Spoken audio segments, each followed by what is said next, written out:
Bueno, primero la invitación que me hacen de poder compartir con ustedes esta pequeña charla acerca del matrimonio y bueno, a todos agradecerles también la presencia aquí, que estén dedicándole este ratito y este espacio al Señor. Muchísimas gracias. Pues mi nombre ya lo dijeron, soy Ricardo, soy misionero del Espíritu Santo y bueno, pues por acá estamos compartiendo con mucho gusto este tema que yo preparé, que lo titulé el consentimiento como el elemento central del sacramento del matrimonio. Vamos a hablar de este momento clave que es el momento del consentimiento, o dicho de otra manera, algunas personas lo llaman los votos, ¿no? Que se realizan en el matrimonio, en la celebración, en el rito del matrimonio. Entonces, nada más para que quede un poquito clara la dinámica que les decía al principio, vamos a tratar de mantener nuestros micrófonos apagados y si alguien tuviera alguna pregunta, alguna intervención, con toda confianza, les pido que lo escriban en el chat, ¿verdad? Yo aquí voy a estar leyendo, de hecho voy a mandar ahorita un mensajito, ¿verdad? Ahí estoy. Y bueno, pues todos los que tengan preguntas, dudas, lo que quisieran preguntar, pues con todo gusto, por ahí voy a estar viendo sus preguntas y tratar de responderla a través del video y del audio. ¿De acuerdo?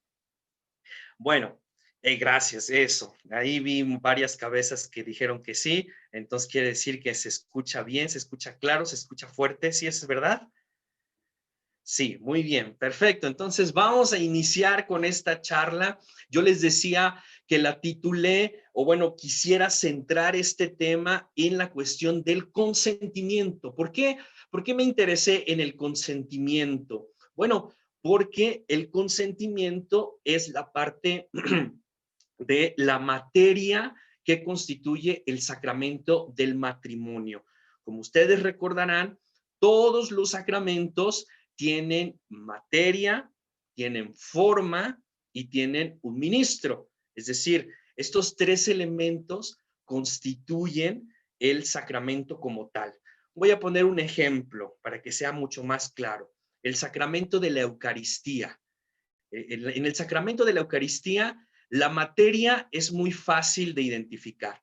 La materia son las especies de pan y de vino.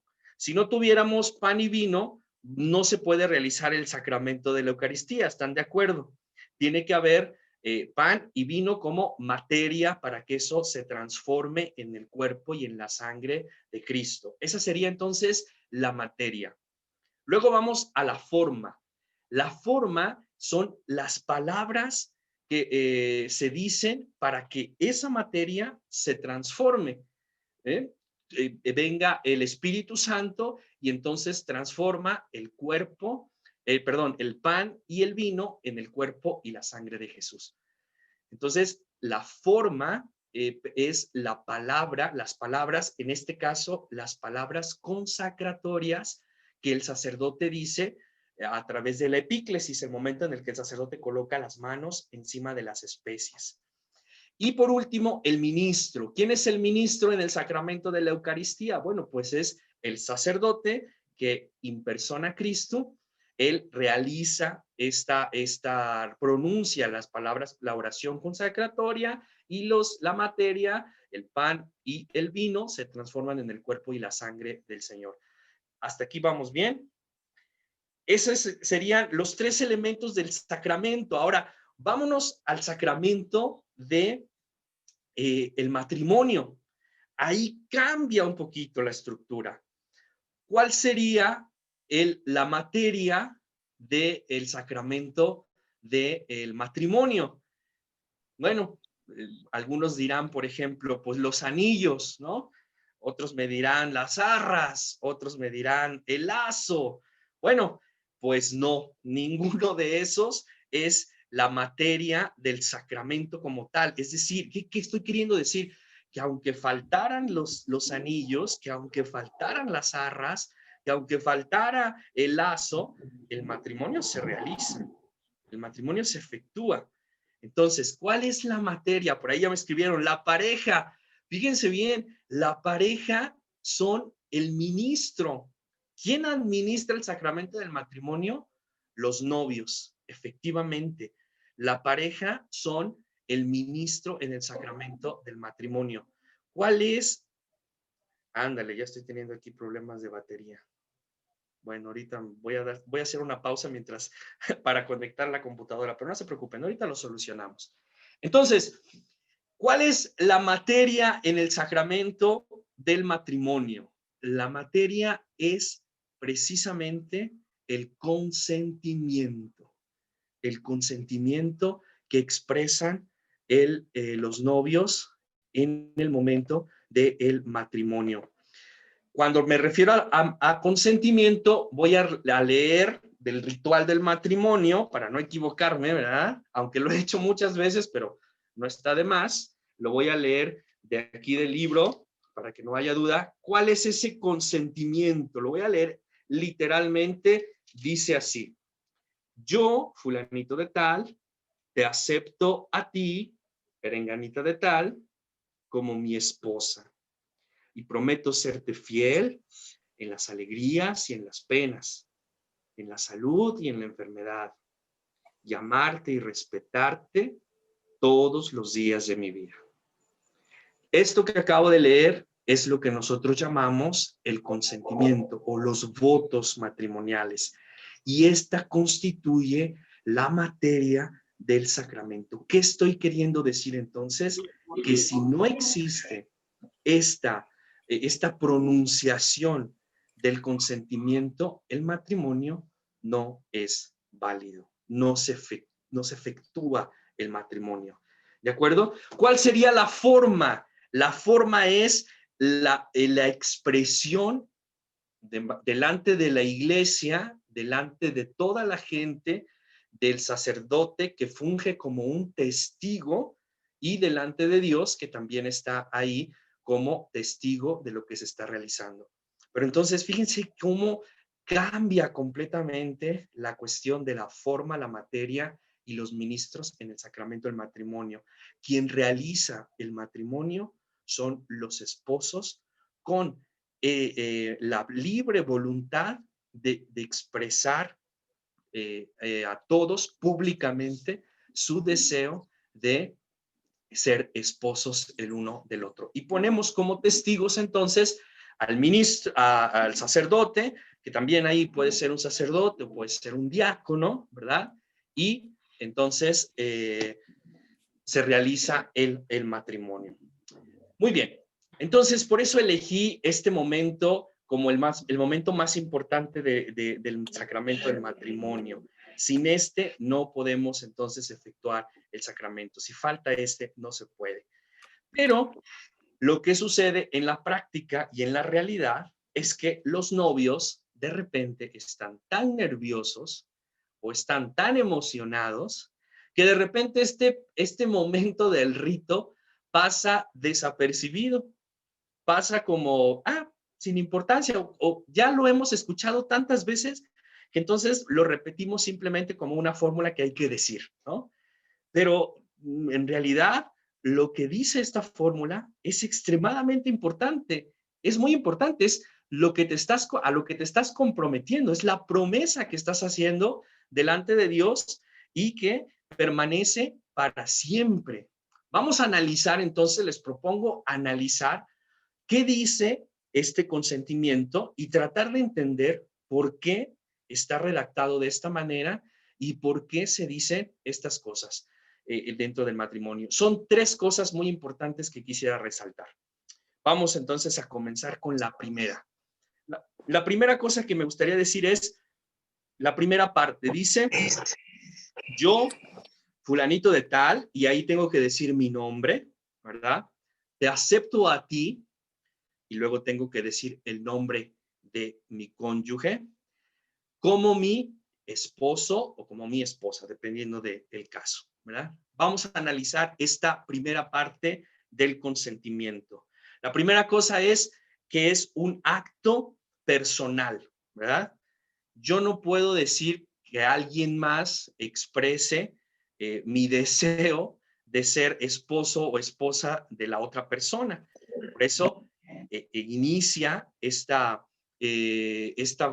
frase con el pronombre personal yo. Tengo que decir mi nombre porque tengo que dar a entender mi identidad. Es importante que yo diga quién soy y luego mi deseo de que la otra persona sea mi esposa, mi esposo. Esto es importante porque expresa entonces la libre voluntad de las personas de hacer este pacto. Recuerden, el sacramento del matrimonio no nació en la Iglesia Católica como un sacramento. Viene elevado a la dignidad de sacramento por ahí del año 1200, un poquito más adelante. Pero al inicio, el sacramento del matrimonio era un contrato. Un contrato. ¿Cómo nace el sacramento del matrimonio? Como un contrato entre dos personas. Comúnmente era un contrato que tenía que ver con cuestiones políticas o con cuestiones económicas. Cuando una familia tenía dificultades económicas, entonces utilizaba a su hija como un objeto, vamos a decirlo así, así era. Voy a tener que hacer una pausa porque se me está apagando la computadora, perdón, ¿verdad? Mientras, por ahí, si hubiera alguna pregunta, si hasta aquí va todo claro, por ahí déjenme sus comentarios, ¿de acuerdo? Mientras voy a conectar rapidísimo la computadora, perdón.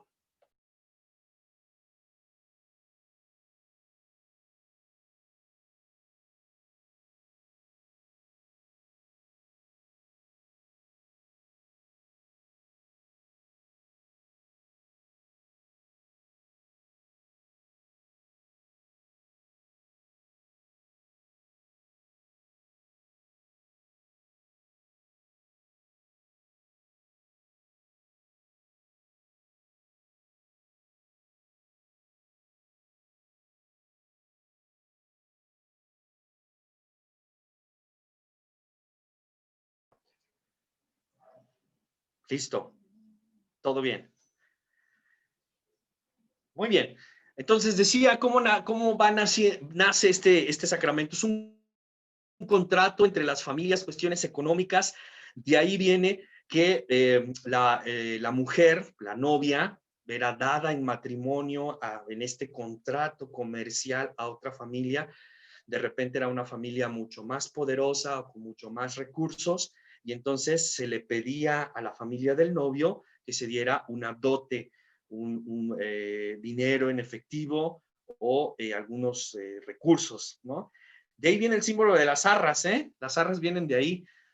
Si se dan cuenta, las arras son estas pequeñas moneditas, ¿no? Que se dan como un símbolo precisamente de que los esposos se comprometen el esposo se compromete a aportar lo necesario para el nuevo hogar, ¿no? Entonces de ahí viene este símbolo de las arras, se daba la dote. Y bueno, recordemos que era una cuestión como bastante desigual entre hombres y mujeres. El que decidía con quién te casabas, pues era a la familia, no era un acto de amor, era una cuestión más bien de imposición y de cuestiones políticas, de alianzas políticas contra otros reinos, contra otros poderes, etcétera, para tener mayores recursos, tal cual era una cuestión de objetivar a la mujer.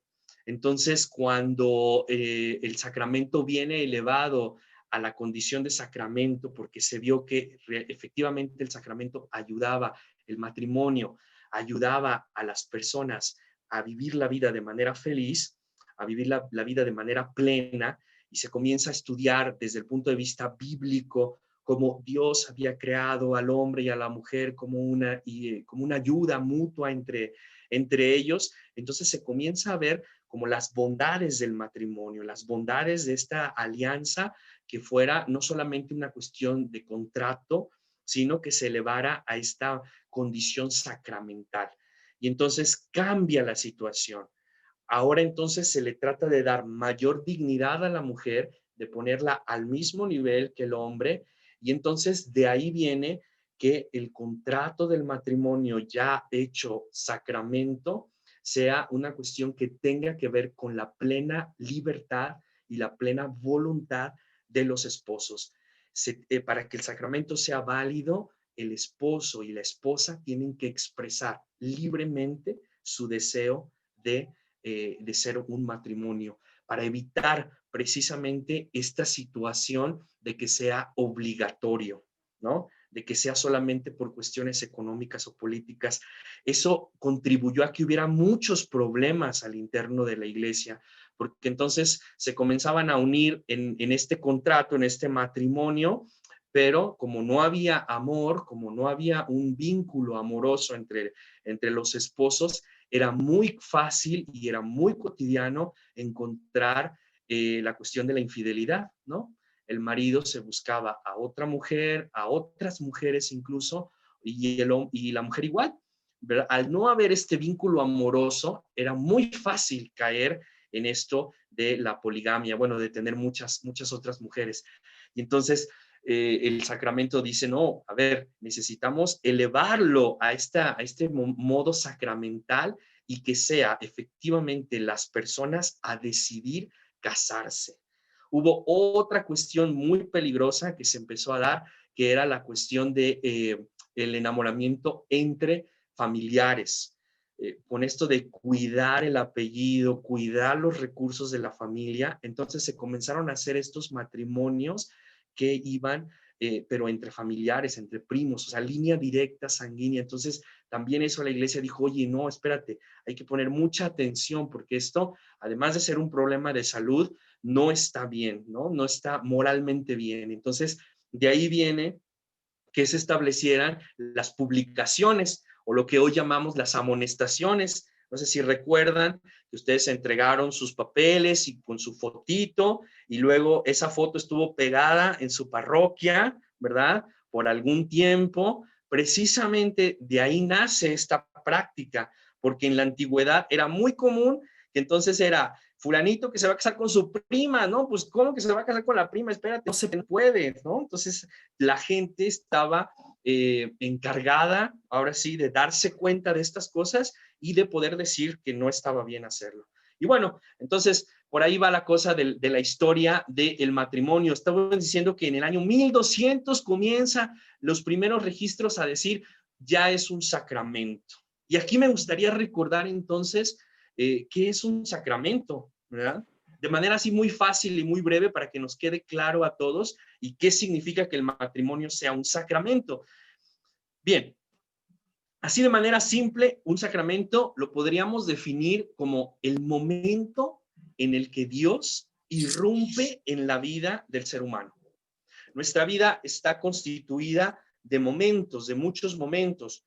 Nosotros nos guiamos por el tiempo y por el espacio, son estas dos dimensiones que nos tienen en la vida. Y entonces nuestra vida está constituida de minutos, de horas, de días, de semanas, de años, y así medimos el tiempo. Bueno, un sacramento es cuando en esta línea horizontal del tiempo, el cronos, entonces Dios llega e irrumpe en esta vida. Llega en un momento preciso y se hace presente en nuestra vida, en nuestro tiempo, en nuestro aquí y ahora. Eso es un sacramento, la posibilidad de Dios de entrar en la vida del ser humano. Piénsenlo un poquito, vamos a pensar en el sacramento del bautismo. El niño nace y cuando ya tiene un añito, algunos esperan algunos meses solamente, entonces buscamos el sacramento del bautismo. El bautismo es el momento en el que el Espíritu Santo entra en la vida de este niño a través del sacramento del bautismo y la gracia de Dios, la presencia de Dios entra en la vida del ser humano y entra para no volverse a ir. El Espíritu Santo, una vez que llega a la persona, de ahí el símbolo del aceite, es algo que ya no se puede quitar, es algo que se queda para siempre. Por eso me llama la atención cuando algunas personas dicen, es que yo me quiero desbautizar. A ver, siguiendo esta lógica, no existe el poder desbautizarse, ¿no?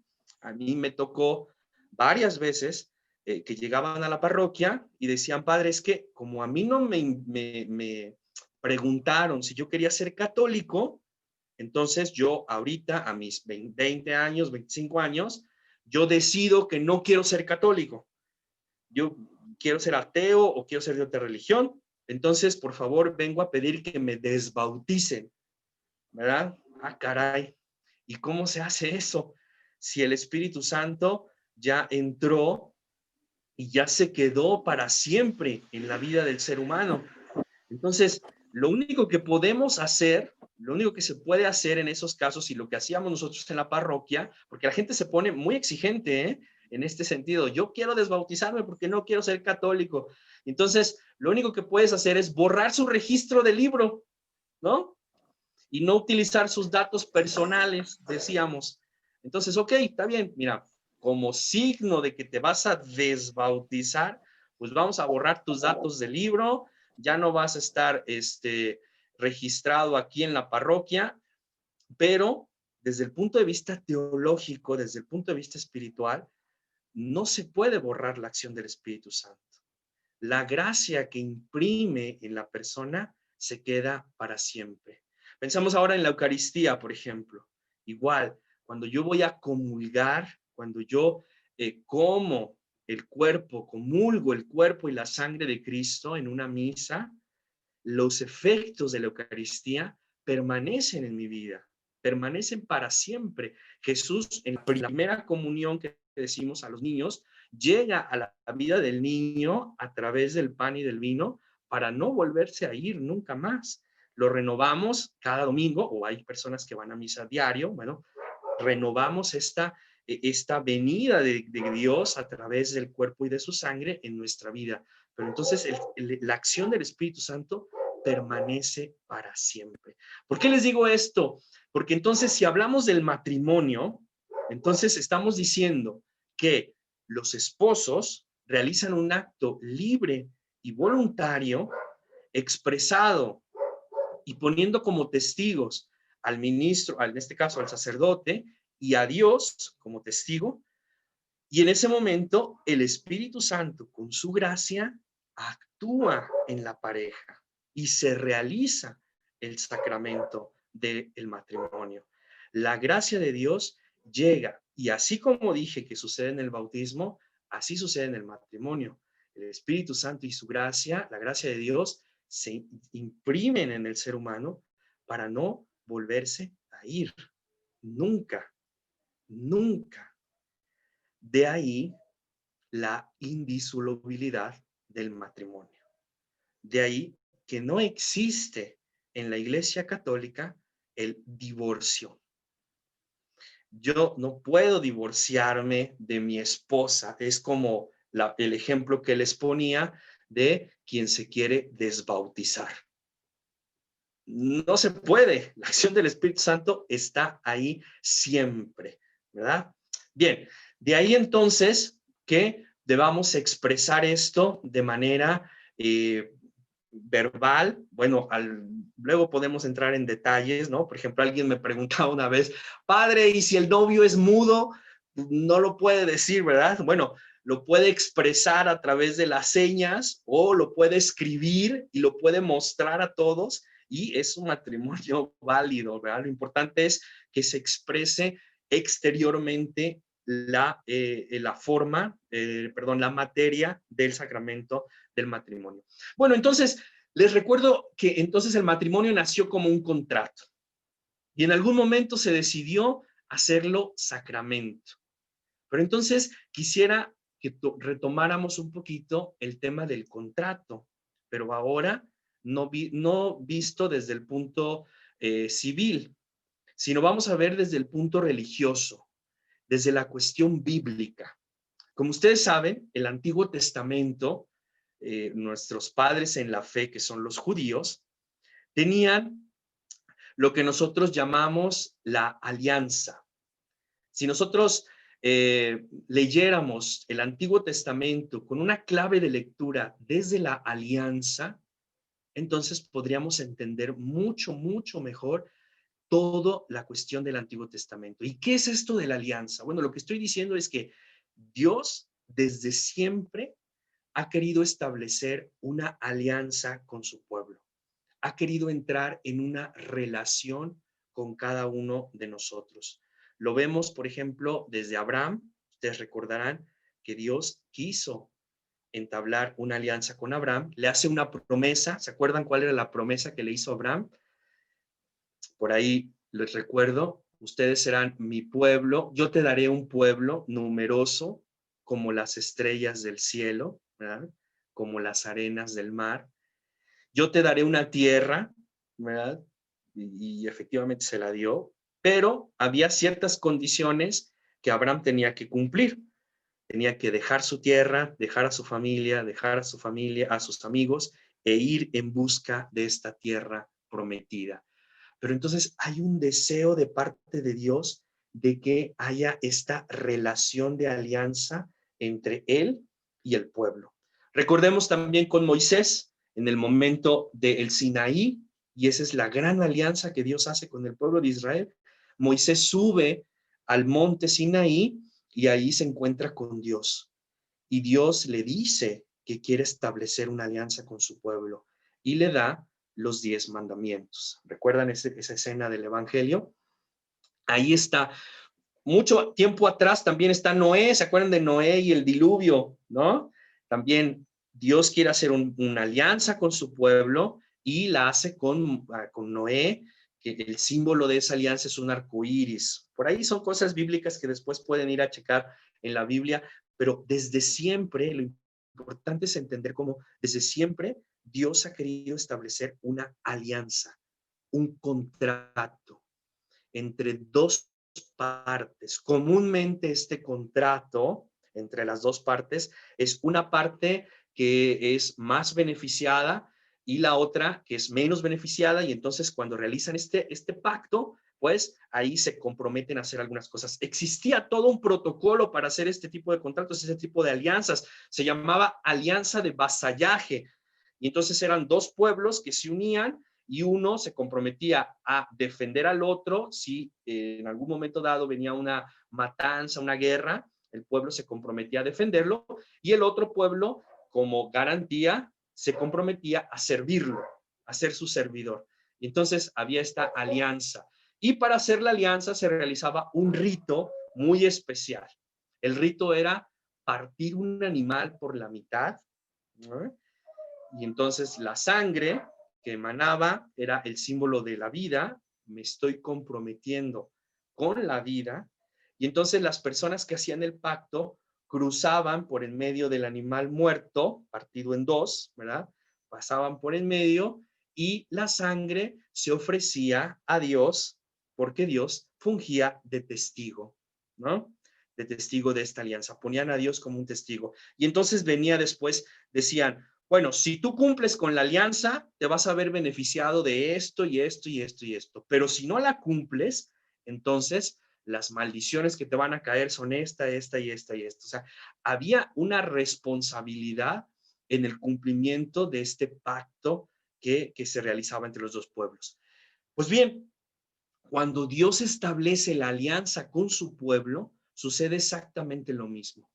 Son dos personas, en este caso Dios y el pueblo de Israel. Una es más beneficiaria, ¿no? Le concede algunas promesas a este pueblo y este pueblo debe comprometerse entonces a servirlo fielmente.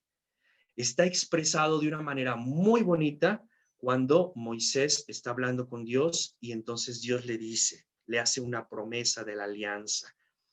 Ustedes serán mi pueblo y yo seré su Dios. El compromiso que hace Dios con el pueblo es un compromiso de pertenencia. Y esto es muy importante y es a lo que quería llegar. El resultado de la alianza de Dios con su pueblo es una experiencia para el pueblo de pertenencia. Tanto es que a partir de ese momento Israel se siente verdaderamente privilegiado, se siente el pueblo escogido de Dios. Es decir, comienzan a existir muchas otras culturas, otros pueblos, otras naciones mucho más poderosas, pero Israel siempre se jactó de ser el pueblo escogido. Los demás podían presumir de muchas cosas, pero Israel siempre presumía de que ellos habían sido escogidos por Dios, eran el pueblo escogido, ¿no? Entonces, había un sentimiento de pertenencia. Tú eres mi Dios y yo soy tu pueblo y trato de corresponder a esta alianza que estoy haciendo. ¿Por qué les digo esto? Porque ese sentimiento de pertenencia que existe es precisamente lo que se quiere expresar en el consentimiento del matrimonio. El matrimonio también es una alianza, pero en este caso, en vez de ser Dios y el pueblo, pues son el esposo y la esposa, que en igual de condiciones hacen este pacto.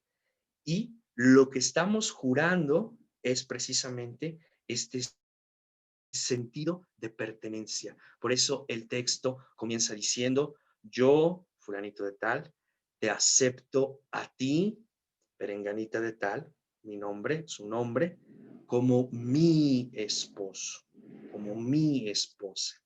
Ahí está la relación de pertenencia del uno al otro.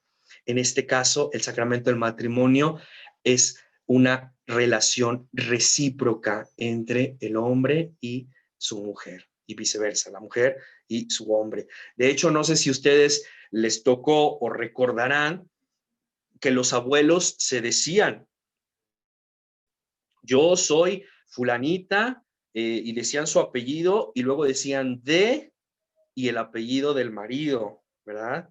Yo soy fulana de y decían el apellido de su marido.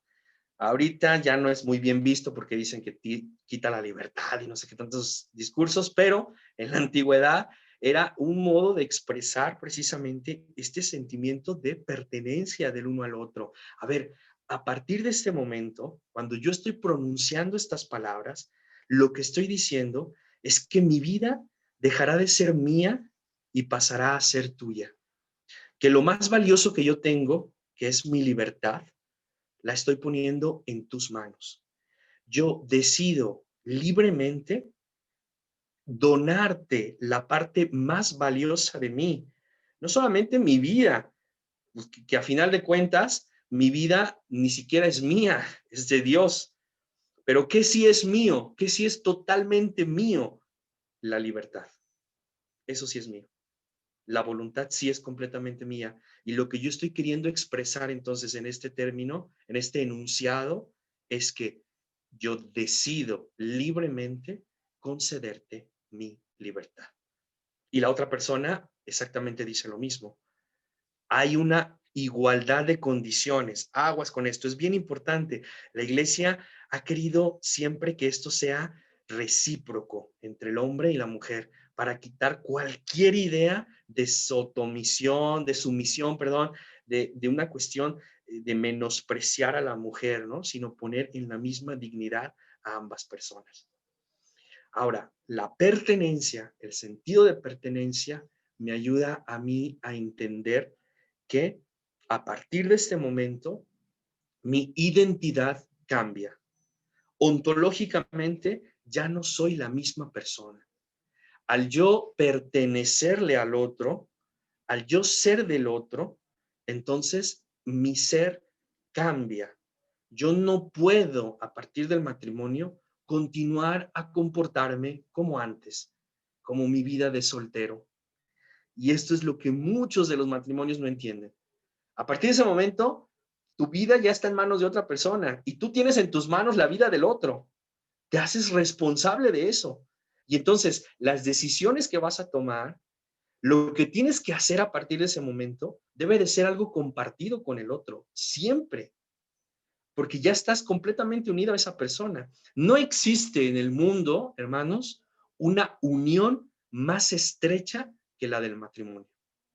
Lo que yo estoy expresando en el matrimonio es precisamente la voluntad de unirme, de ser una sola cosa, lo dice el texto de Génesis y luego en el Evangelio, ¿no? A partir de ese momento, el hombre dejará a su padre y a su madre y los dos se unirán y serán una sola cosa.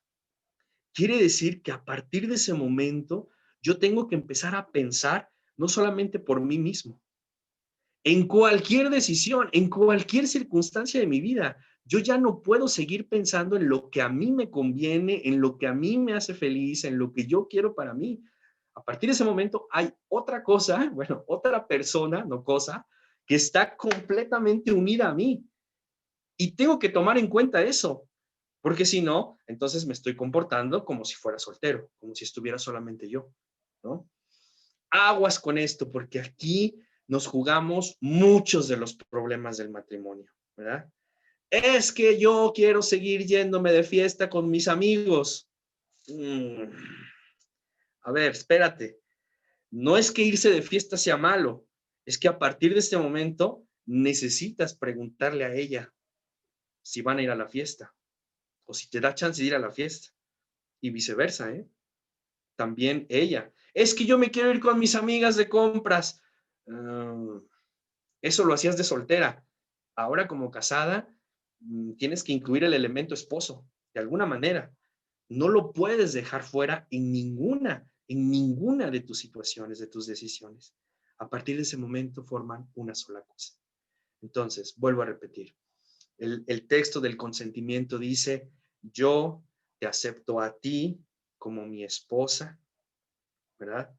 Y seguimos el enunciado, dice así, y prometo, ahí viene la promesa de la alianza, acuérdense, la alianza es el compromiso que hacen dos personas y hacen una promesa. La promesa debe cumplirse. Y te prometo serte fiel. Serte fiel. Lo vuelvo a repetir. Serte fiel.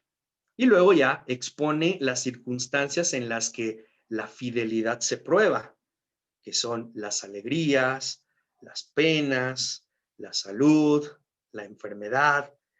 En todas estas situaciones que son situaciones extremas, vamos a llamarlas así, lo que yo estoy queriendo decir, lo que yo estoy queriendo expresar es mi fidelidad. ¿De dónde viene entonces esto de la fidelidad? Acuérdense, lo decía en el pacto de la alianza de Dios y su pueblo.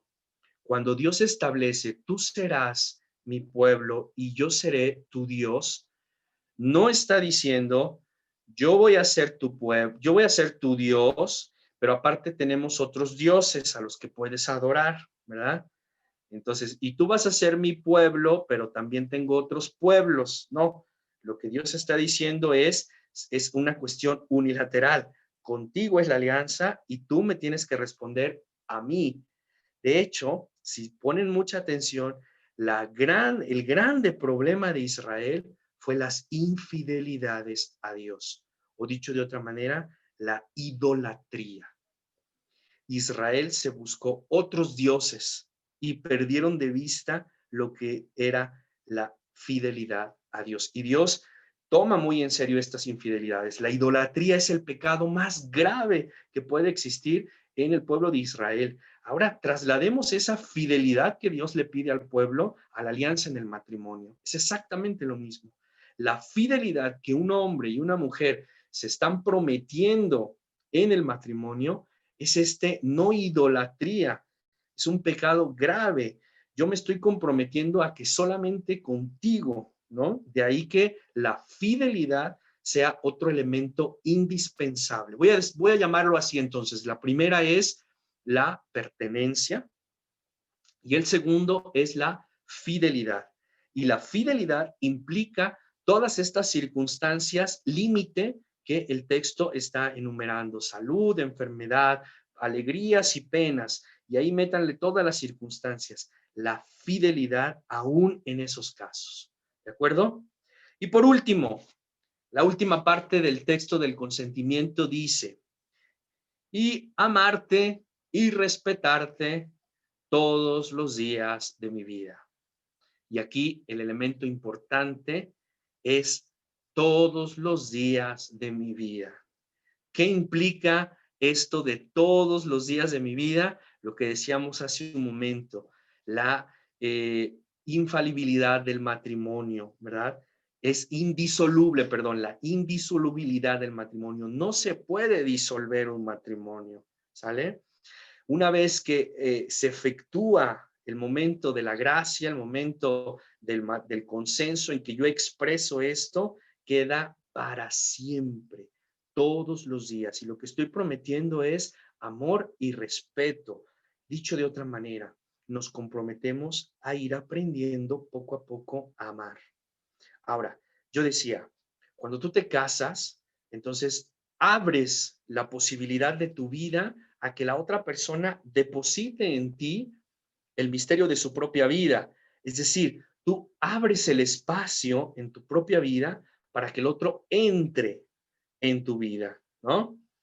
Todos los días de tu vida no entran vacaciones ni días festivos, sí entran, lamentable, no, afortunadamente sí entran, claro que sí, sobre todo esos, ¿eh? Muy bien, entonces, para toda la vida, siempre, ¿no? El amor significa ir abriéndole espacio a la otra persona. Siempre me gusta decir esto en las homilías de los matrimonios, cuando he celebrado algunos matrimonios, siempre les digo, a ver, nuestro único objetivo en esta vida, en realidad nuestra única misión, nuestra única vocación en la vida es aprender a amar. Si tú aprendes lo que significa el término amor y te empeñas en hacer eso que es el amor, ya estás del otro lado. La felicidad está precisamente en eso. Ahora, ¿qué significa amar? Amar no significa sentir bonito. Amar significa precisamente abrir ese espacio en mi propia vida para que la otra persona entre. Por eso el amor siempre tiene que ser entre dos iguales, en este caso, entre dos personas con la misma dignidad, el hombre y la mujer, y abren el espacio para que el otro entre. ¿Qué sucede cuando yo dejo entrar a la otra persona en mi vida? Forzosamente, el espacio que yo tengo que dejar libre para que la otra persona entre, ese es el espacio que voy perdiendo de mí mismo, ¿no? Es el propio yo, es el propio ego que comienza a perder espacio, a perder lugar, a perder importancia y comienza a surgir el nosotros. Ya no soy yo, sino somos nosotros. Y eso es bien importante, aprender a ceder ese espacio. Si yo voy al matrimonio pensando que lo que yo diga se tiene que hacer, que lo que yo digo es lo verdadero y lo auténtico y lo único que hay que hacer, lo único que voy a hacer es que no estoy dejando entrar a la otra persona, no la estoy amando, no estoy viviendo efectivamente el amor como se debe. Amar significa morir a mí mismo, así de simple, así de fuerte y así de verdadero, ¿no? Ahora, es importante entender que el amor debe ser recíproco, porque me ha sucedido también que hay parejas en donde alguno de los dos está completamente viviendo el amor, dejando que la otra persona diga y toma en cuenta sus opiniones y dice y todo, pero la otra persona, cuando yo opino, cuando yo digo, cuando yo propongo, no acepta absolutamente nada de lo que estoy diciendo. Entonces, ahí no hay reciprocidad. Ahí nada más estoy dando y dando y dando, pero no estoy recibiendo. El amor tiene que ser recíproco. Esta palabra es muy importante, la reciprocidad. Yo te doy, pero espero que también tú me des, ¿no? Dicen por ahí, amar sin esperar nada a cambio. Claro, efectivamente, yo lo doy porque yo estoy aprendiendo a amar, porque mi responsabilidad como ser humano es aprender a amarte a ti y no me espero que tú lo hagas, pero en el matrimonio se esperaría que fuera recíproco, que el otro también dijera, oye, yo también estoy abierto a recibir aquello que tú me estás dando, ¿no? Entonces, es bien importante esto de aprender a amar. Cuando nosotros comenzamos a renunciar a nosotros mismos, entonces podemos decir que estamos en el camino correcto del amor. Y tiene sentido, piénsenlo un poquito. Piénsenlo, por ejemplo, en términos de madurez. Cuando un niño nace, depende completamente de mamá, de papá, de la familia. Cuando nacemos, somos extremadamente egoístas. Y esto no porque sea algo malo, sino porque es necesario. El niño no puede expresar, el bebé no puede expresar cuando tiene hambre. ¿Qué hace? Simplemente llora. Y entonces todo mundo corre a ver al niño porque está llorando, ¿no? Si el niño se hace en el pañal y comienza a llorar, todo mundo corre porque el niño está mal. Y entonces lo que vamos haciendo es que vamos forjando en el niño una experiencia muy egocéntrica. El niño nace pensando que él es el centro del universo y que todo se le tiene que hacer y que todo se le tiene que resolver. Conforme va creciendo, conforme va pasando las etapas de la niñez, los papás tenemos que irle enseñando al niño que esto no es verdad, que él no es el centro del universo, que existen otras personas a su alrededor que también tienen necesidades, que también tienen cosas que hacer y que entonces el mundo está constituido por otros. Poco a poco el niño va aprendiendo a que él no es el centro del universo. Desde cosas tan simples como comenzar a prestar sus juguetes, comenzar a platicar con sus amiguitos, a jugar con los demás, compartir alguna comida, alguna galletita, algún dulce con otros niños. Ahí vamos viendo cómo el niño va creciendo en este dejar de ser extremadamente egoísta. Al momento de la adolescencia aún tenemos estos rasgos egocéntricos. El adolescente todavía se piensa el centro del universo y lo que él diga, eso es verdad y todo el mundo los odia y nadie los comprende porque ellos son únicos e irrepetibles. Todavía hay indicios de esta incapacidad de ver al otro. Hay que enseñarle al adolescente también que él no es el centro del universo, que sus problemas no son lo más importante del mundo, sino que hay otras personas en otras condiciones a veces mucho peores que él y que él necesita levantar la mirada para darse cuenta que existen estas personas en el mundo. Conforme la persona va cayendo en la cuenta de esto, va dejando de estar centrada en sí y comienza a salir a la experiencia del otro. A esto es a lo que yo llamo madurez. A esto es a lo que yo llamo experiencia del amor. Comenzamos a dejar nosotros mismos nuestro ego y comenzamos a pensar más en los demás. Llega el momento en el que el amor me permite precisamente llegar incluso a dar mi vida por el que amo, por la que amo, ¿no? A dejar mis gustos, mis preferencias, con tal de que la otra persona sea feliz. Les pongo un ejemplo rapidísimo y ustedes me van a entender, los que tienen hijos, ¿verdad? Cuando tenemos que sacrificar algunas cosas para que el niño esté bien, ¿no? Oye, pues es que queremos irnos de vacaciones, pero el niño necesita ir al médico, ir al dentista o comprarle ropa, etcétera. Y entonces tú dices, híjole, ¿me voy de vacaciones o pago las cuentas? ¿Y tú por qué optas?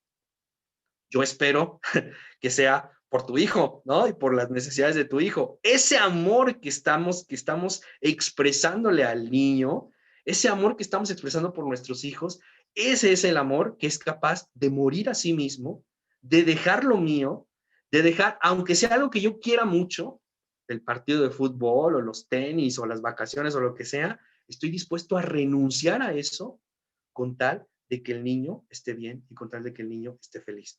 Bueno, ese grado de amor, el grado del sacrificio, es el grado al que estamos invitados a amarnos en el matrimonio. La capacidad de renunciar a mí mismo para que mi esposa sea feliz, para que mi esposo sea feliz. Es aprender a ceder, a final de cuentas, morir a sí mismo. Porque, hermanos, ese es el ejemplo que tenemos de Cristo. No hay amor más grande que aquel que da la vida por sus amigos. Y Cristo efectivamente la dio. La muerte en la cruz es el ejemplo más grande del nivel del amor al que estamos invitados a vivir. Y esto se debe prolongar por todos los días de mi vida. El matrimonio es indisoluble porque en la indisolubilidad, es decir, el para siempre, pone las bases para que este amor pueda realizarse en mi vida. Para que yo pueda aprender a amar, necesito esta base del compromiso para siempre, para que yo lo pueda vivir efectivamente. ¿De acuerdo?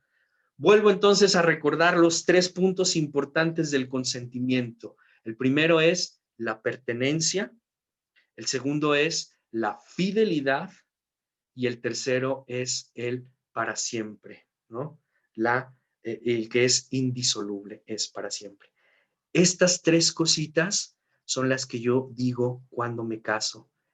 Si no pusiste atención ese día, te comprometiste a algo que ni siquiera tenías idea en lo que te estabas metiendo, pero cuando lo pronunciaste, se realiza la materia, la forma y el ministro.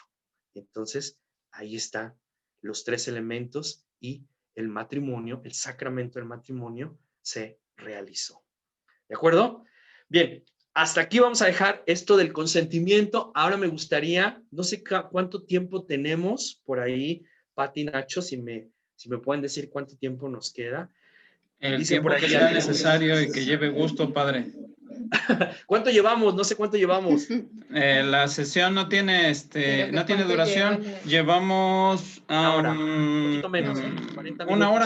Una hora. Muy bien. Entonces tenemos tiempo para algunas preguntas, ¿sale?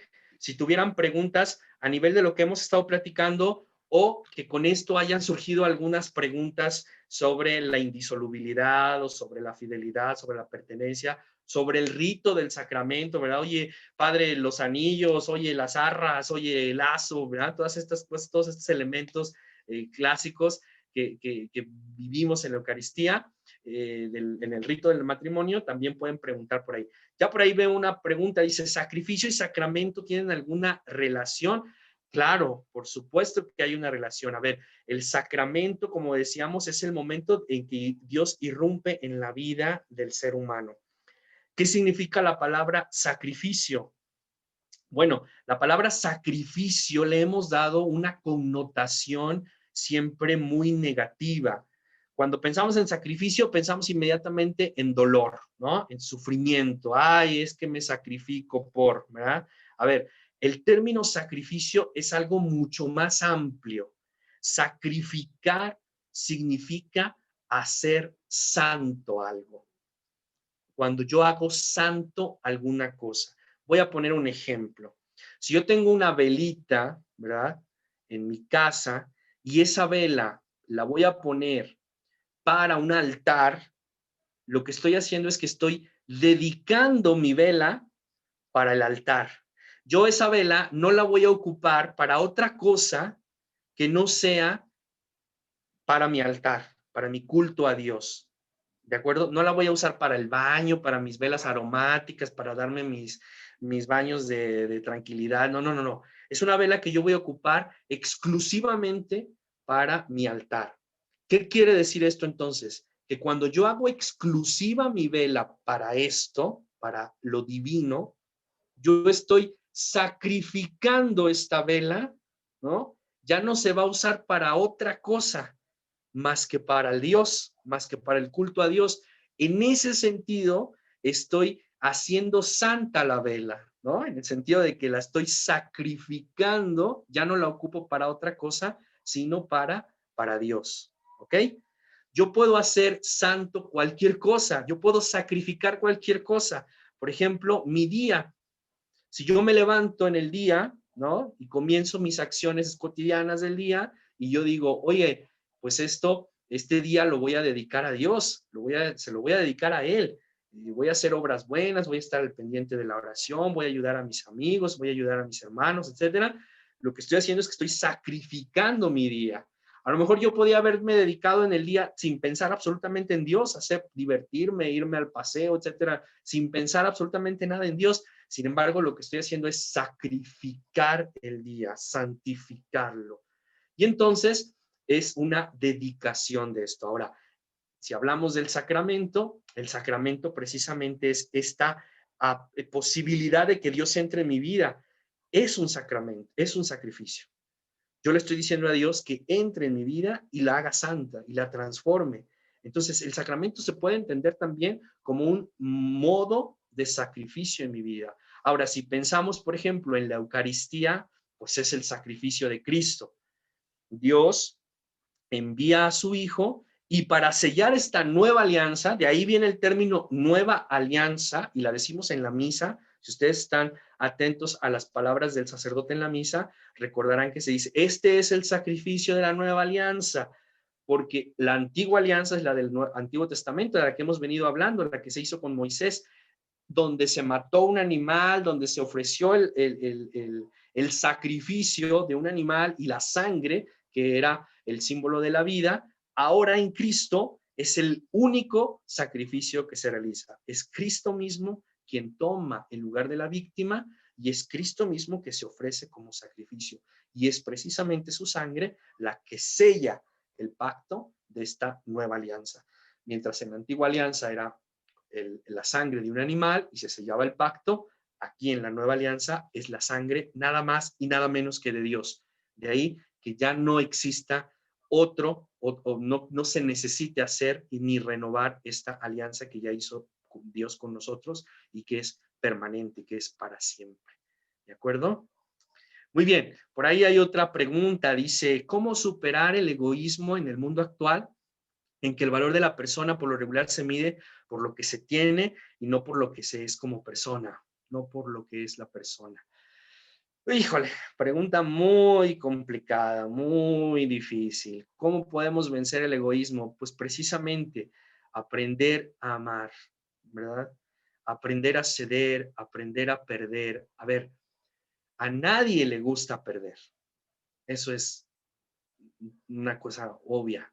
A nadie nos gusta quedar en último lugar, a nadie nos gusta ceder nuestro tiempo, nuestro dinero, nuestro esfuerzo, así nomás ya gratis.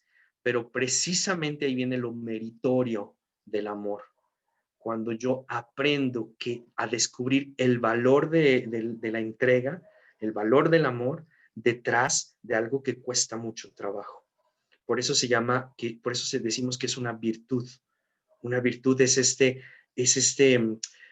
acto repetido que cuesta muchísimo trabajo, ¿no? Para que la virtud entre en nuestra vida, la tenemos que realizar una y otra vez. Y a base de estos actos repetidos de virtud, de este acto repetido de ser caritativo, de ser bondadoso, de ser amable, de ser paciente, una vez que yo lo practico una y otra y otra y otra vez, entonces viene el Espíritu Santo y transforma ese acto voluntarista en una virtud.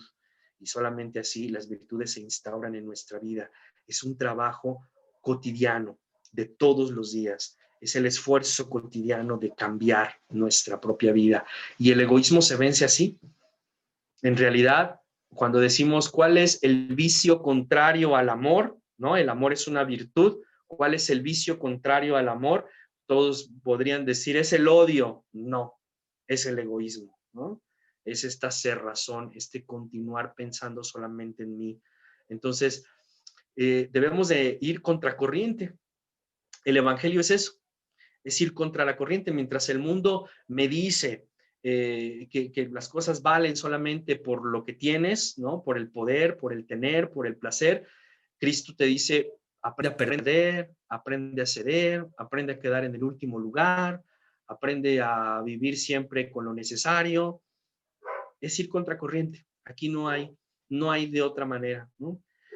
Es difícil, a nadie nos gusta y por eso cuesta tanto trabajo, ¿no? Muy bien. ¿Alguien más por ahí? ¿Alguna otra pregunta?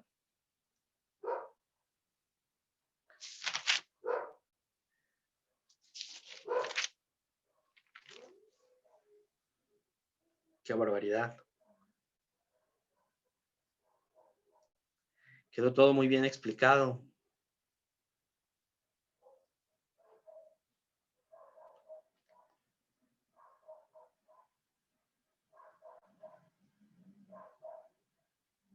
¿Cómo perdonar? Ah, caray. Bueno, el perdón es como practicar la tolerancia. A ver, el perdón, la tolerancia son estas virtudes que tenemos. A ver, voy a tomar la primera porque es importante. El perdón es un acto sobrenatural, ¿de acuerdo? Partimos de la base que el perdón es un acto que solamente Dios puede realizar, ¿de acuerdo? Desde esta perspectiva, entonces, cuando yo estoy invitado a perdonar a mi hermano, en este caso a mi esposo o a mi esposa, tengo que hacer conciencia de que es algo que tiene que ver siempre con Dios. Yo puedo solamente perdonar a una persona si Dios viene y me da esa capacidad. Es el Espíritu Santo que me capacita a mí para poder perdonar. ¿Qué es el Espíritu Santo? El amor de Dios, ¿no? Y por doctrina sabemos que el amor del Padre y el amor del Hijo son esta unión del amor, es lo que llamamos Espíritu Santo. Cuando yo dejo que el Espíritu Santo actúe en mi vida, cuando yo dejo que mis decisiones, mi vida se deje guiar por el amor de Dios, por el Espíritu Santo, entonces entro en este proceso de perdón. Solamente con Dios puedo hacer esto. Cuando alguien me hace algo, me hiere, me produce una herida, pues automáticamente yo genero rencor, odio, todas estas cosas que generan una herida, dolor, tristeza, rabia, etcétera.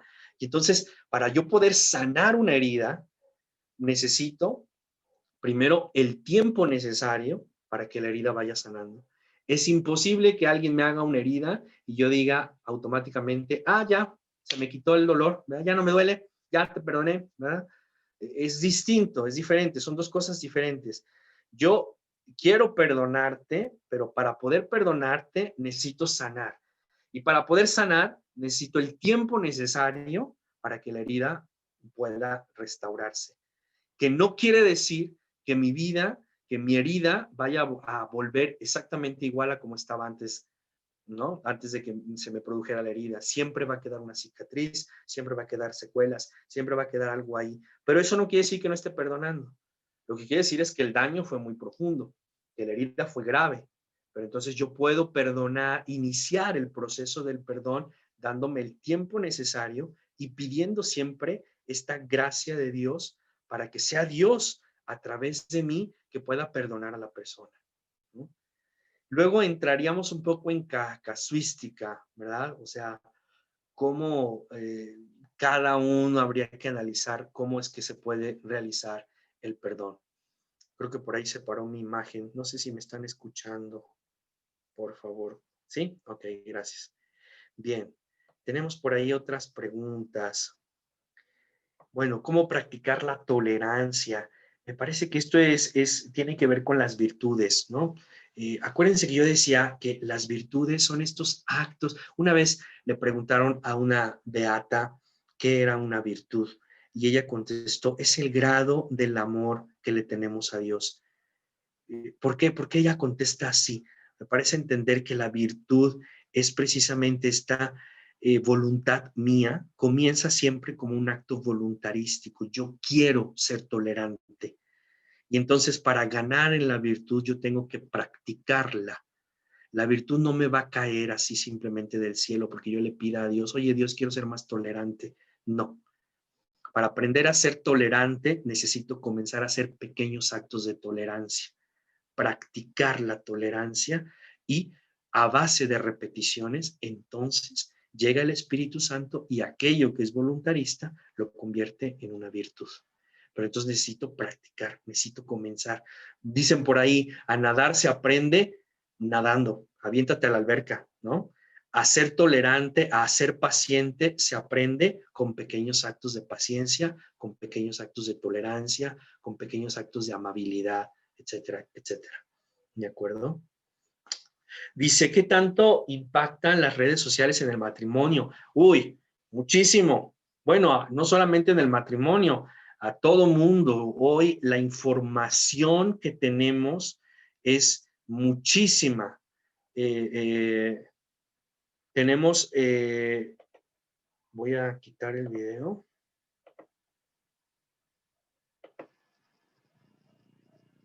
Listo. La fuente de información, las fuentes de información que ahora tenemos con las redes sociales, pues son extremadamente un bombardear, un continuo bombardear nuestra mente, nuestro ser. Detrás de una pantalla podemos ser las personas que queramos ser, ¿no? Pues hay un riesgo enorme de, bueno, pues en primera instancia, de fingir a alguien que no soy, ¿no? De no ser completamente transparente, y entonces le estoy dando a la persona efectivamente lo que quiere oír o lo que quiere ver, ¿no? Es muy fácil engañar a los demás a través de las redes sociales, a través de la información que vamos teniendo y que está al alcance de nuestra mano, ¿no? En un celular, en una computadora. Entonces, es bien importante aprender la responsabilidad. Yo pienso que cuando hacemos conciencia de esto que decíamos de la fidelidad al pacto que estamos realizando, a la alianza que estamos realizando, equiparamos nuestro matrimonio al momento de la alianza que Dios hizo con el pueblo, al amor que Dios nos tiene como pueblo. Entonces, debemos de tener siempre consciente que esta fidelidad es a la que nos está llamando en el matrimonio, ¿no? A vivir para el otro, exclusivamente para el otro. Cuando las redes sociales comienzan a bombardearnos, es muy fácil que nos encontremos en un momento de vulnerabilidad y entonces comenzamos a caer en las tentaciones. Las redes sociales constituyen una tentación muy grande, ¿no? Si no estás preparado para manejar la tentación, yo te diría, aléjate.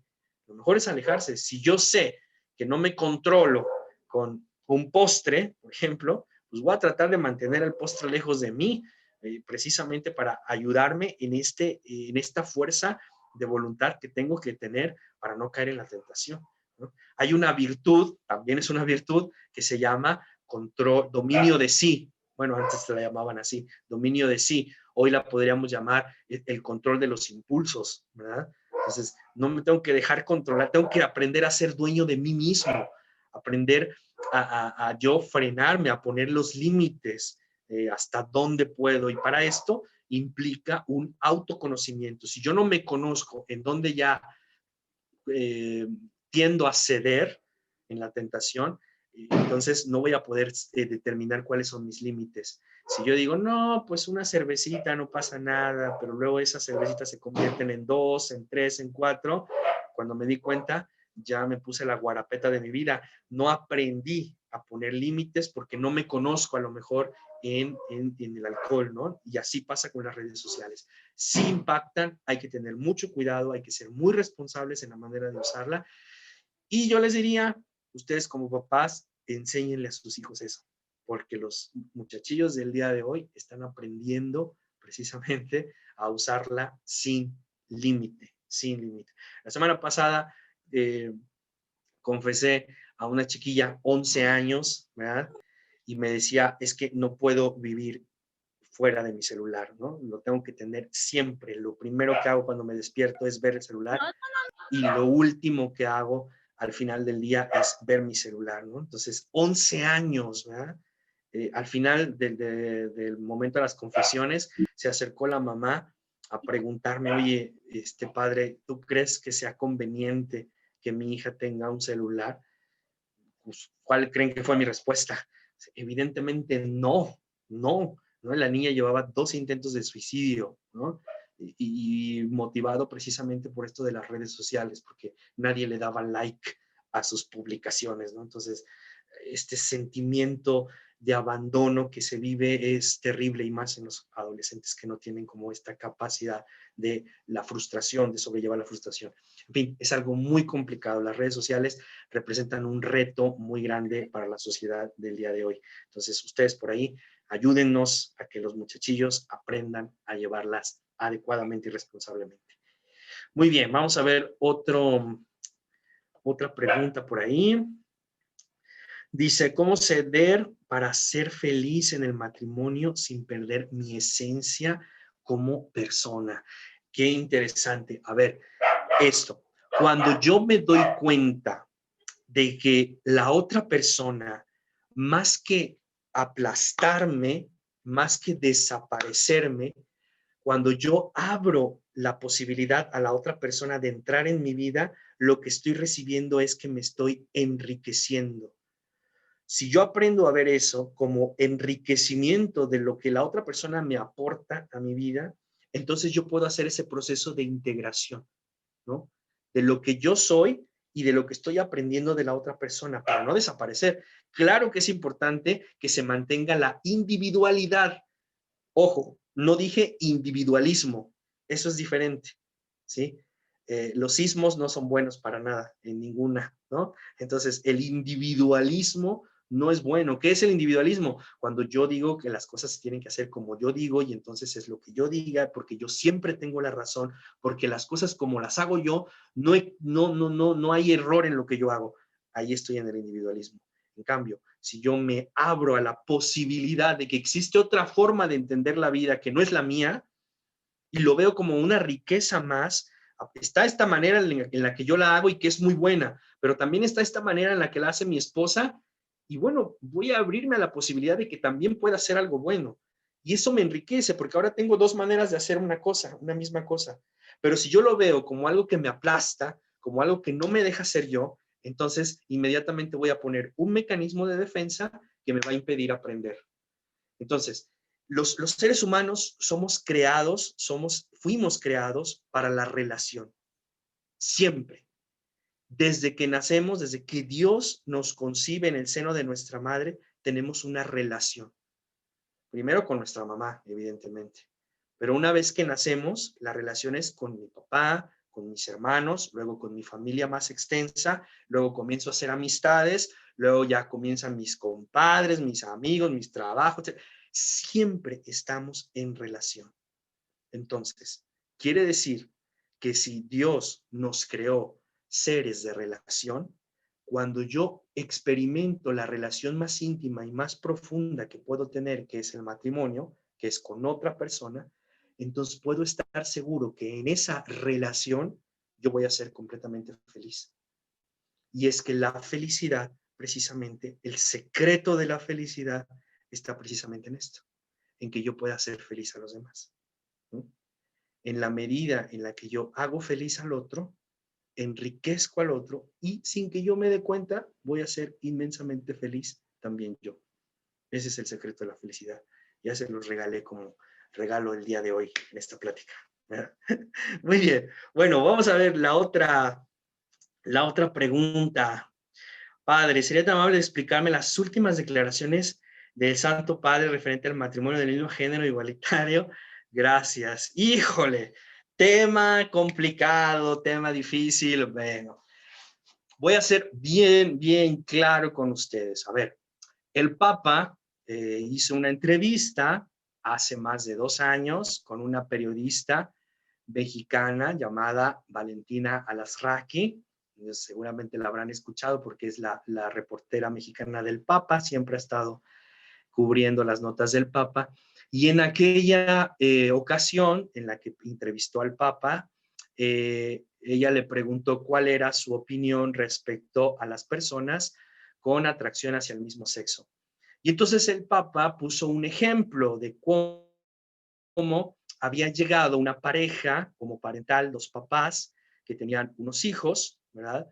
Y le preguntaban que si esos niños podían ir al catecismo, si esos niños podían entrar a la iglesia, porque bueno, pues ellos al ser dos hombres como papás, pues temían que de alguna manera la iglesia les prohibiera la entrada al catecismo, a la vida de la iglesia, ¿verdad?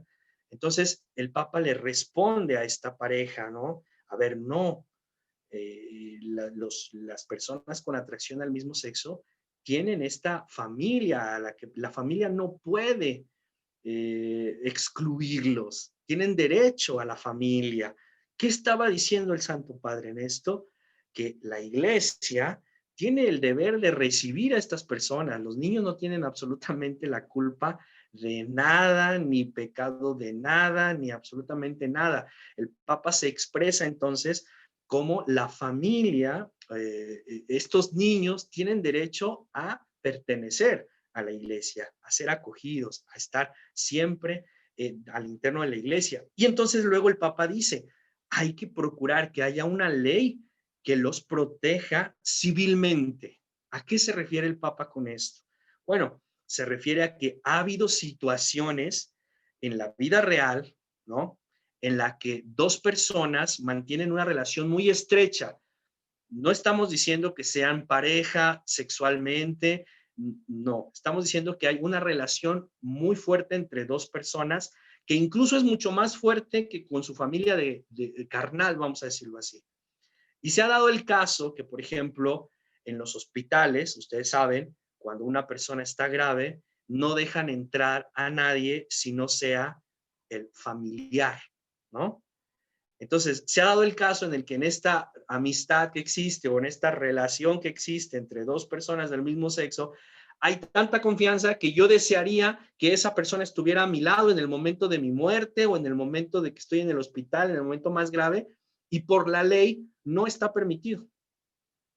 Entonces, la otra persona, vamos a suponer que es una persona que no tiene familia, que no tiene parientes, que no tiene papá, no tiene mamá, no tiene hermanos, está absolutamente solo y la única persona que lo atiende es su mejor amiga y ella está en el hospital y no podrían dejar entrar a la amiga, así, en términos generales, ¿no? Entonces el Papa dice, oye, debería de haber una ley de convivencia que diga, oye, estas dos personas conviven y es necesario que la otra persona cuide de ella. Entonces ahí es indispensable estos derechos. O sucede lo mismo con las herencias, ¿no?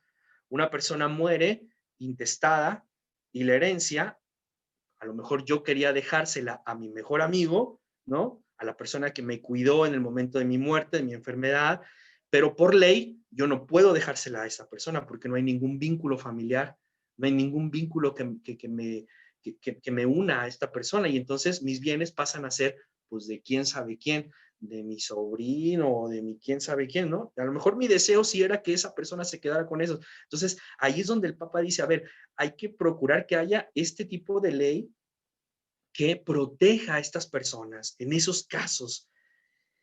Eso difiere completamente a decir que el Papa está apoyando el matrimonio civil homosexual, ¿verdad? Lo que el Papa quiso decir entonces es, necesitamos que haya una ley que proteja los derechos humanos de estas personas, ¿no? Entonces, ¿qué sucede? Que en el 2019, 2020, este reportero ruso hace un reportaje titulado Francesco, recapitulando la vida del Papa, y toma un extracto de esta entrevista que tuvo con Valentina Lasraki y, vamos a decirlo así, manipula un poco la información, porque cuando tú ves el video del reportaje de este ruso, efectivamente se entiende que el Papa dice los homosexuales tienen derecho a tener una familia, ¿no? Y hay que procurar una ley para que se cubran sus derechos, pero la saca completamente de contexto de lo que el Papa estaba diciendo. Él claramente cuando era arzobispo en Argentina expresó que no se podía, que él no estaba a favor del matrimonio homosexual entre personas del mismo sexo, ¿verdad? Por las circunstancias, bueno, por la doctrina de la iglesia, evidentemente. Entonces, él ya lo había dicho desde que era cardenal, desde que era obispo. Entonces, sería como un poco contradictorio que ahora sacara esta cosa. Y luego fue algo de hace 2 años. ¿Eh? Pero ¿qué sucede? La prensa amarillista, al ver este reportaje, dicen, el Papa dijo eso, y empezaron todavía a publicar este tipo de cosas como si de verdad el Papa estuviera a favor de esto. Entonces, cabe aclarar, no va por ahí la cosa. Lo que el Papa quiso decir es algo completamente diferente. La doctrina permanece igual, ¿no? Tenemos un documento que emitió el cardenal Ratzinger cuando era procurador de la fe, que dice explícitamente que la Iglesia no está a favor, no promueve el matrimonio, evidentemente religioso no, ni pensarlo, no es un sacramento, pero tampoco promueve el matrimonio civil entre personas del mismo sexo, ¿verdad? Entonces, por ahí queda aclarado. Es mala información, se dejaron ahí influenciar por lo que los títulos de estos periódicos decían. Y luego se armó toda una discusión y lo peor es que los más aguerridos eran los católicos, ¿eh? Comenzaron a criticar al Papa de una manera terrible. Yo ese día estaba muy enojado porque cómo es posible que católicos me comiencen a decir y a atacar al Papa Francisco. Aguas con eso, aguas con eso.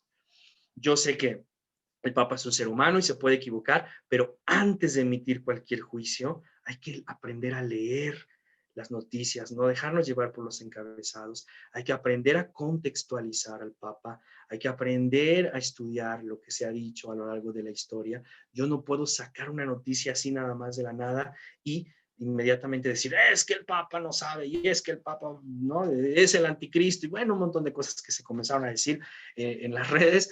Híjole, cuidado, cuidado. Si el Papa dice algo, mi primera actitud, aunque a mí me suene algo, me haga ruido en el interior, mi primera actitud deberá de ser de apertura. Voy a ver qué me quiere decir el Papa. Voy a ver qué está queriendo decir profundamente en este mensaje, en estas palabras, y luego ya puedo emitir un juicio si estoy de acuerdo o no estoy de acuerdo. Pero lanzarme inmediatamente a atacarlo me parece algo deshonesto de nuestra parte, ¿de acuerdo? Y muy soberbio, ¿no? Me pongo por encima del Papa. Yo te voy a enseñar la verdadera doctrina católica. Ya desde ahí pongo mi signo de interrogación sobre la humildad de esta persona, ¿verdad? Bueno, vamos adelante con las preguntas. Dice, ¿qué pasa si se separan las personas que formaron un matrimonio y una de ellas o ambas comienzan una relación con otras personas? Bien, es una pregunta muy amplia, ¿verdad? Yo lo que puedo decir es, hay muchas razones por las cuales las parejas se separan. Como ya decía al inicio, no existe el divorcio en la iglesia, ¿verdad? No existe el divorcio. ¿Por qué? Por la indisolubilidad, lo que explicábamos, el sacramento se realiza. Entonces, la perspectiva es, ¿cómo puedo asegurar que el matrimonio se efectuó, que se realizó efectivamente? ¿No? Lo que la iglesia llama como nulidad del matrimonio es cuando podemos hacer ver que el matrimonio en realidad nunca se realizó. Aunque yo estuve ahí en el rito, aunque se dieron esto, se hizo la misa y se dieron los anillos y todo, pero no había las condiciones necesarias para que el matrimonio se realizara. Entonces a eso se le llama nulidad, pero es completamente diferente a divorcio, ¿vale? Divorcio es que yo me separo de algo que ya estaba unido. Aquí lo que la iglesia trata de hacernos entender es que nunca estuvo unido, ¿no? No había las condiciones necesarias para que se unieran, entonces no está. Entonces, desde esta perspectiva, una persona que tiene un matrimonio nulo puede inmediatamente comenzar alguna otra relación con alguna otra persona sin necesidad de caer en pecado. Pero ¿qué sucede cuando la persona sí se casó libremente, se casó con todas las condiciones del matrimonio, enamorada, con todas las que quería formar una familia, abiertos a la vida? Es decir, el matrimonio se realizó efectivamente. Nos casamos, pero tiempo después nos dimos cuenta que nomás no, y entonces decidimos separarnos. Bueno, ahí hay una separación, pero el matrimonio como tal permanece. La realidad espiritual del matrimonio sigue ahí, de tal manera que si yo inicio una relación amorosa con otra persona, la iglesia dice es que estás efectivamente faltando a la fidelidad, a la promesa de fidelidad que tú hiciste en el matrimonio. Y entonces eso viene considerado como un pecado. Entonces, ahí lo que la iglesia ahora está haciendo es que hay que tratar el caso personalmente, ¿verdad? Analizar el caso, por qué se dio la separación, por qué decidieron terminar y ver las causas que motivaron esto, si fue violencia, si fue, bueno, hay muchísimas causas y en base a eso tratar de ayudar a las personas a vivir la vida cristiana desde esta perspectiva, desde esta nueva realidad en la que están viviendo a lo mejor en separación. Pero bueno, ¿de qué manera pueden acercarse a la iglesia? ¿De qué manera la iglesia los acoge? Hay grupos que se están creando actualmente sobre personas que se han vuelto a casar por lo civil, ¿no? Divorciados vueltos a casar, y entonces se abren estos grupos donde se acoge a este tipo de personas y se les da una orientación mucho más detallada en base al caso, ¿verdad? En base al caso. Es importante, y recalco esto, no en todos los casos se aplican todas las cosas. Hay casos completamente diferentes. Uno puede ser por violencia, ¿no? Ese es uno de los casos más difíciles, ¿no? Cuando hay violencia intrafamiliar. Y entonces, ¿cómo le dices a una mujer que tiene que continuar con un hombre que la golpea y la manda al hospital, ¿verdad? O sea, sobrepasa la dignidad de la persona. Entonces ahí hay que buscar sobreguardar la vida de la mujer. Entonces, pues en esos casos hay que reiterar la cuestión de la separación. Pero entonces, ¿cómo ayudar a la persona a que pueda entender esto? No como que ella tiene la culpa, ¿no? Porque todavía que soy yo la que me golpean, todavía me siento culpable, porque entonces estoy separada de mi marido, ¿no? No estoy cumpliendo con la ley de Dios. Ahí hay un mal entendimiento del sacramento, ¿no? Que hay que volver a analizar, ¿de acuerdo? Entonces, es un tema muy complicado que necesitaríamos ver como casos específicos, ¿verdad? En cómo poder ayudar. El Papa Francisco es el Papa que más ha abierto la posibilidad de reinsertar a estas personas en la vida de la iglesia y de ayudarlas a sobrellevar estas situaciones que en algunos casos son muy, muy tristes, ¿verdad? Muy bien. Vamos a ver otra pregunta por ahí. Dice, una persona que no es casada por la iglesia, ¿en qué parte de la misa puede comulgar o puede comulgar? Una persona que no es casada por la iglesia, a ver, entiendo que entonces sí es casada por lo civil. En ese caso, si es casada por lo civil y mantiene una relación de pareja con su esposo, pero no están casados, es exactamente lo mismo ahí. Si yo no estoy casado, entonces no existe ese vínculo matrimonial por el cual yo me uno a otra persona. Entonces eso es considerado un pecado, porque estoy compartiendo la cuestión íntima con otra persona, pero no desde el punto de vista de la iglesia. Entonces, ahí lo que yo aconsejo es, pues, invitar a las personas a casarse por la iglesia, ¿verdad? Si ya están casadas por lo civil, ¿verdad? Pues hay que motivarlas, hay que ayudarlas a que vayan entendiendo el proceso del matrimonio y que se animen a casarse para que puedan comulgar. De otra manera, estamos en el mismo ámbito como de pecado, ¿de acuerdo? Por ahí va la cosa.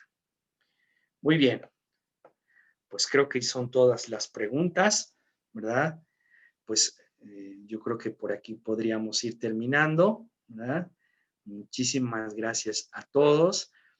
Ojalá que pues esto que acabamos de compartir les haya gustado, que les haya servido y bueno, pues seguimos ahí en contacto compartiendo con todos ustedes. De verdad, muchísimas gracias.